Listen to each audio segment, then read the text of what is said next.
Well, good morning and welcome everybody to Elevenses. I hope the signal's okay.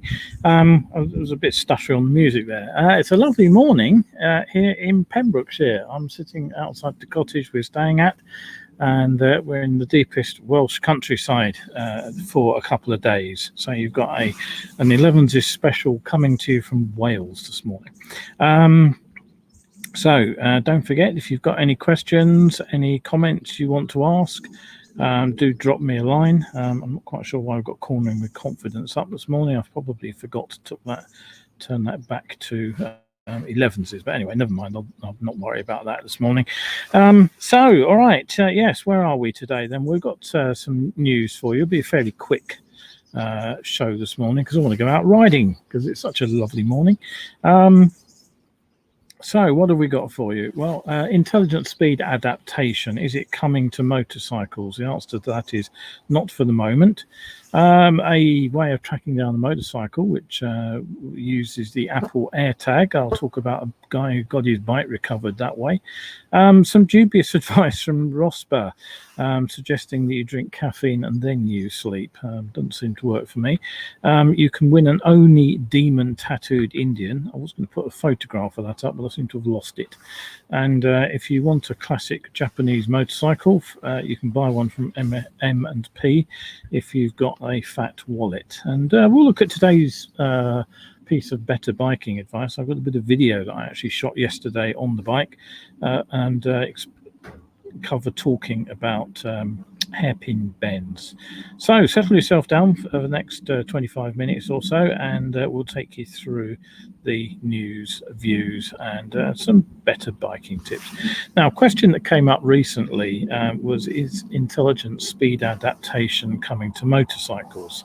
The short answer to this is actually no, not for the moment anyway. And I thought to clear this up because it was somebody posted something on another bike group, one for motorcycle instructors, saying that there's no future in becoming a motorcycle instructor because the EU, and he said, yes, I know we're not in it, but it'll affect us, passing a new law which will basically make motorcycles so totally uninteresting, nobody will want to ride them. That was the gist of his response. And he provided a link to an EU document with the catchy title of Vehicle Safety Technical Rules and Test Procedures for Intelligent Speed Assistance. The document summary basically says that intelligent speed assistance, sometimes called intelligent speed adaptation, will have to be fitted to all new vehicles sold from May 2022. And it goes on to define ISA as an advanced safety feature that prevents vehicles from exceeding the set speed limit.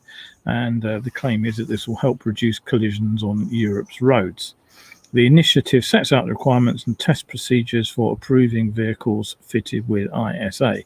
Now, note the phrase all new vehicles, because similar terminology back in April 2019, the date the proposal was actually unveiled, led to press reports that ISA would be fitted to as speed limiters basically to all cars and motorcycles, and this simply isn't correct. The directive does not apply to motorcycles, and this was made absolutely clear when FEMA the Federation of European Motorcycle Associations, they queried the EU on this fairly recently. They wrote a letter, an official letter, to Matthew Baldwin, who is the Deputy Director General for Mobility and Transport and European Coordinator for Road Safety and Sustainable Mobility.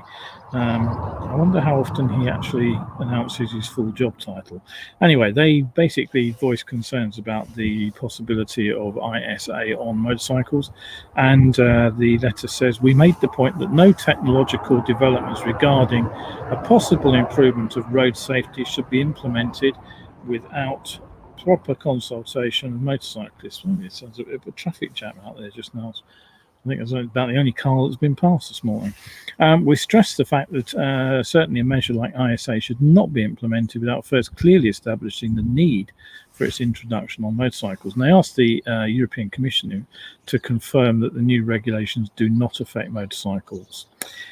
And Matthew Baldwin promptly replied to FEMA's letter, addressing these concerns. What he said was, you mentioned some information circulating in the media to the effect that ISA will be required for motorcycles. This is certainly not true.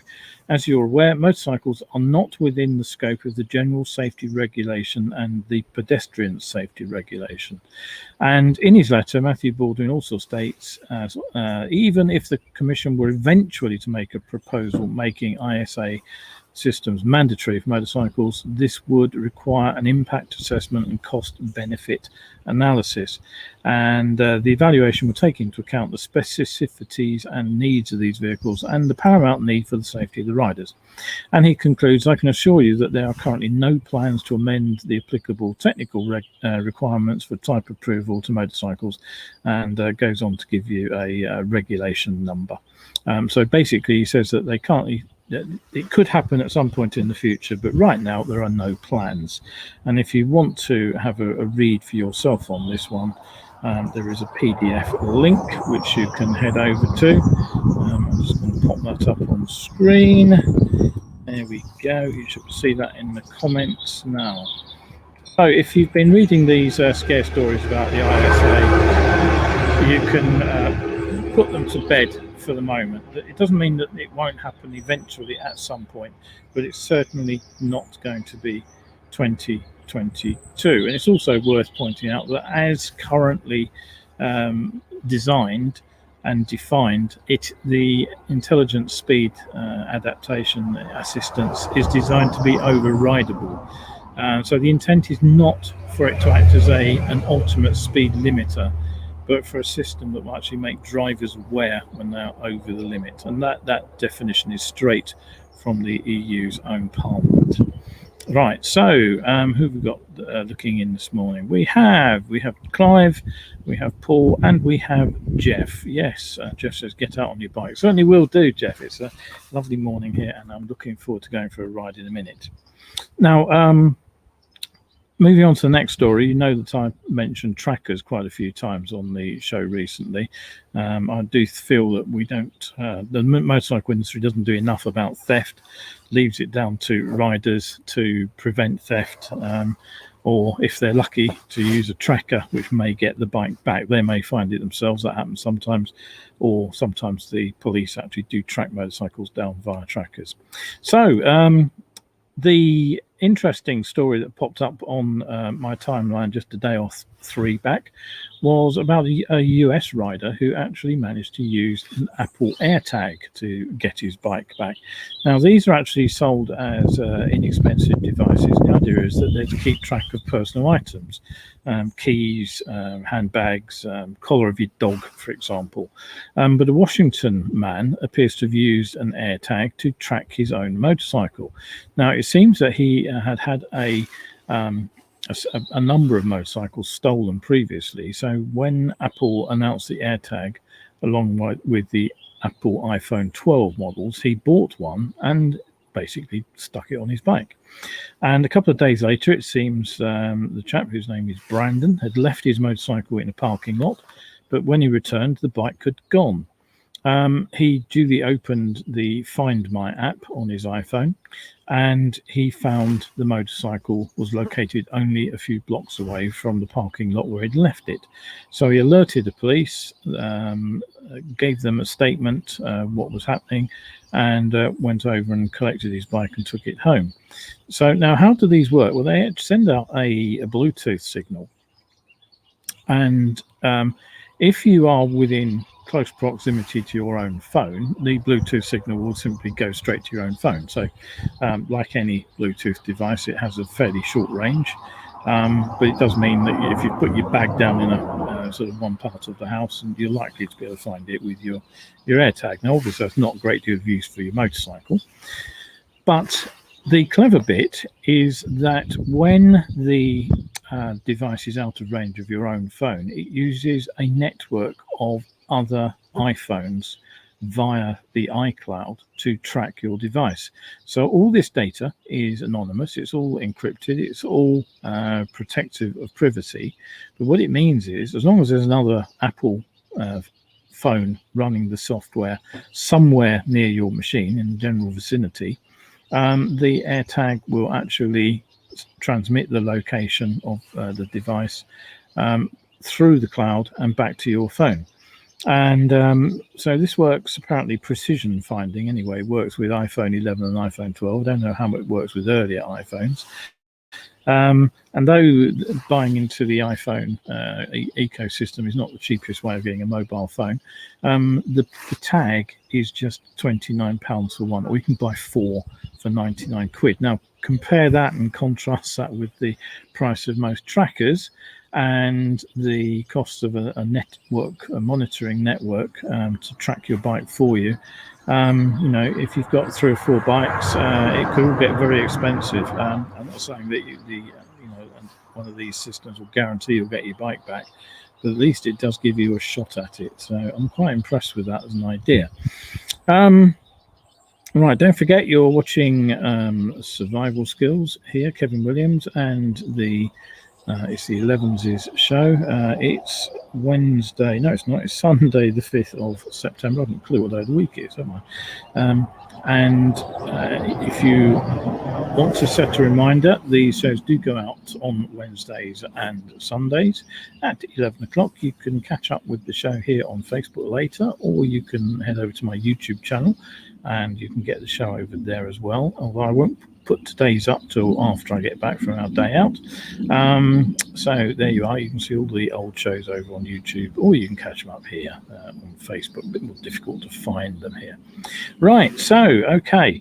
Now, dubious advice from RoSPA road safety on Twitter. I've mentioned before once or twice, I wonder who actually hands out the Twitter advice for the organisation. And one that jumped up on my Twitter feed the other day, I don't read Twitter very often, but I just happened to get theirs fairly regularly.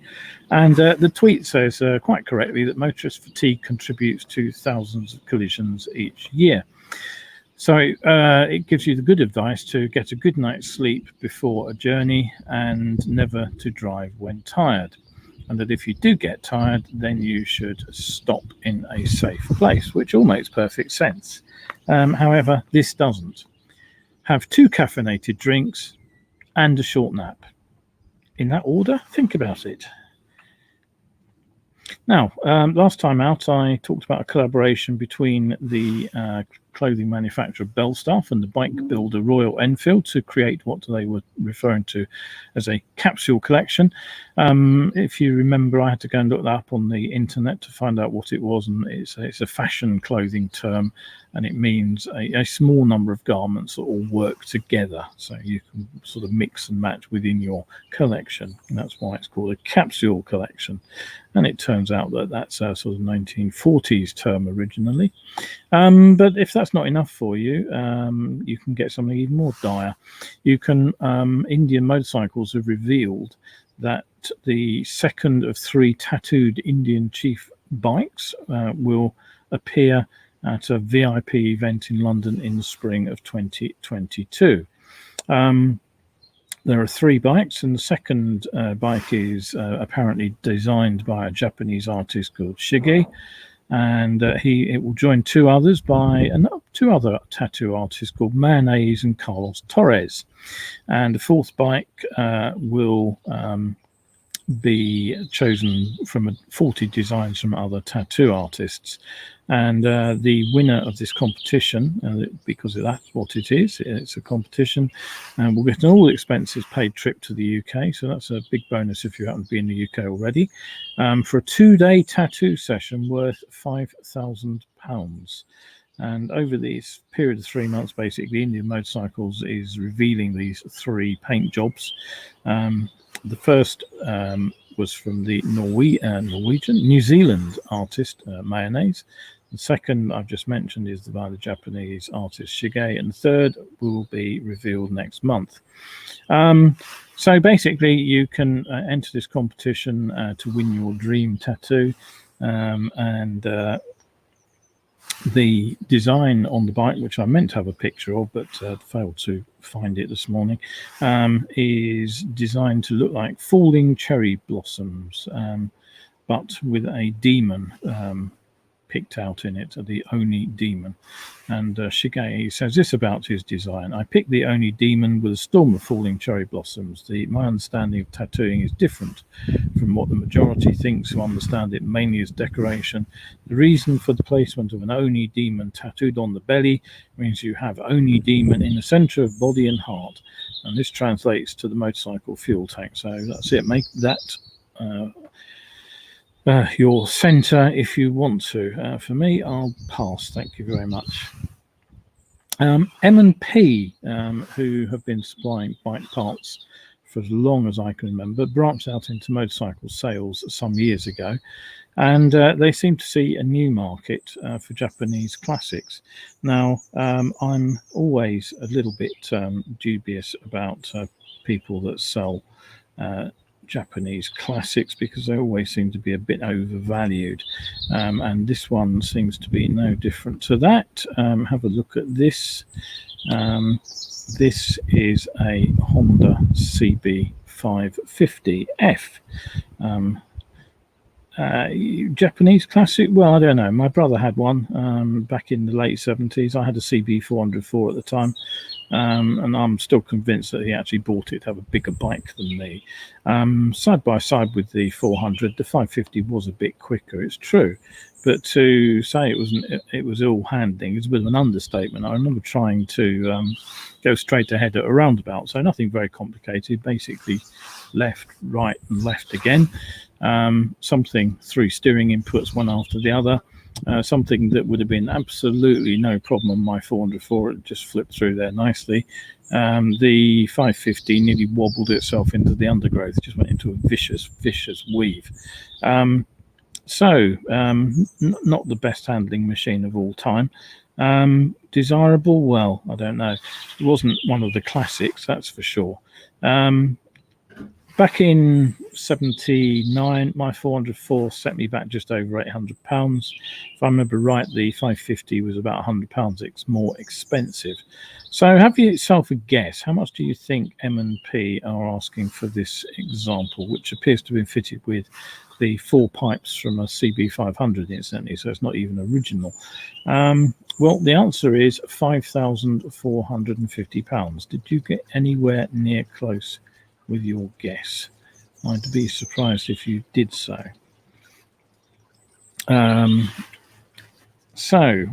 Any couple of comments. Clive on the RoSPA story: doesn't caffeine take a while to kick in? I don't know. It gets into the bloodstream pretty quick from the gut. That's the big selling point of things like Red Bull, isn't it? That and other energy drinks, of course, are available to you should you want one. To be honest, it doesn't make any difference. I can drink a cappuccino or even an double espresso and be asleep within 5 minutes. But for a lot of people, it does wake them up fairly quickly. Right, okay, so on to the final stretch, as it were. I'm going to look at a better biking tip on hairpin bends. Now, Hairpins actually trip a lot of riders up, not just ones with minimal riding experience either. Seasoned riders, even those with advanced training certificates, can really struggle on those bends if they're not used to riding them. So on my performance sport courses, I always try to cover the theory of negotiating these corners, and I try to fit in a few minutes at least of actually riding them if I possibly can. The only place that I can't get any hairpin bends in are on my Essex routes, but I found at least a couple of hairpins on all the others. So what makes riding a hairpin different to an ordinary corner? Well, the answer actually is nothing. It's just like any other bend. It goes up and hill and downhill just like other bends do, and the only real difference is that it goes on rather longer. The problem actually arises because most riders don't have any kind of definitive map for the bend. We aren't taught how to ride corners in basic training. The IAM and Roadcraft and RoSPA, they still don't have any kind of system for riding corners. They talk. The Roadcraft talks in big words about the system, information, position, speaker, acceleration. It doesn't really tell you how to fit it to a bend. I know people will disagree with me on that. You're more than welcome to, but there's nothing like the survival skills reference point system in either of the Roadcraft or IM handbooks. So if you sat in though on my cornering with confidence talk back on Wednesday, seems like about a month ago already, can't believe it was only Wednesday, you would have seen me explain just how to read then ride a corner. Now I don't have time to go over all this again, but what I do have here is a short video that I actually took from the bike just yesterday morning, and I'll try and go over the basics of how we get around corners. So just watch the video here. It's a little bit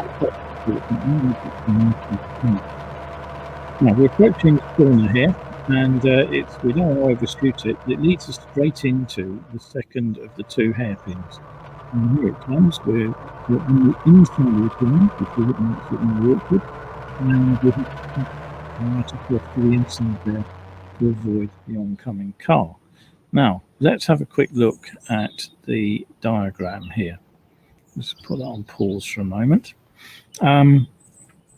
So that all looked very easy, didn't it? But how did I do it without any great drama? Well, the reason that I'm kind of capable of doing this and making it look easy, at least I hope it looked easy from where you were, is that I use my reference point system. So let's have a talk about what we're seeing there. The bend on the screen there isn't quite a hairpin bend, but it is a longer bend than is usual. So again, it's the kind of bend that catches all the riders out on the road. There are reference points on the corner. Now, the first one I'm going to mention is the entry. The entry is basically where the bend forces us to steer or run off the road. If you don't steer at that point, you'll just exit stage left. The third reference point of interest is the exit, because that's the place where we're upright again and we're getting set up for the next bit of road, whatever it might be. In this case, of course, it was a second hairpin bend, or which was we were leading into the hairpin bend. The third reference point, and the one I've left till last, is the one between the entry and the exit. It's the turning point. And the reason I've left it till last is because it moves around. It's determined by the line we're going to take to get to the exit. So the exit is fixed, the entry is fixed, but the turning point moves backwards and forwards depending on where we are actually in the bend. All right. Notice I didn't mention the apex. I've actually marked it on the diagram so you can see where it is. The apex is the point where we get closest to the other side of the road on a right-hander, or we get closest to the inside on a left-hander, but we don't need to go looking for the apex. If we get the turn in and the exit right, the apex will just happen. So let's watch the first part of the corner again and try and match the points to the back. And we're coming up to the corner, and look at that here, and start steering, around the corner, and then about here I can start turning tighter, just avoid the car coming the other way. Okay, so watch all that in slow motion. And again, here we go. We're coming up to the corner. We're staying wide for the best view. Then the bend starts. I have to start steering around the corner. The bike starts leaning. And I stay on the outside because what I'm looking for is the way out of the corner. So I'm on the outside all the way around.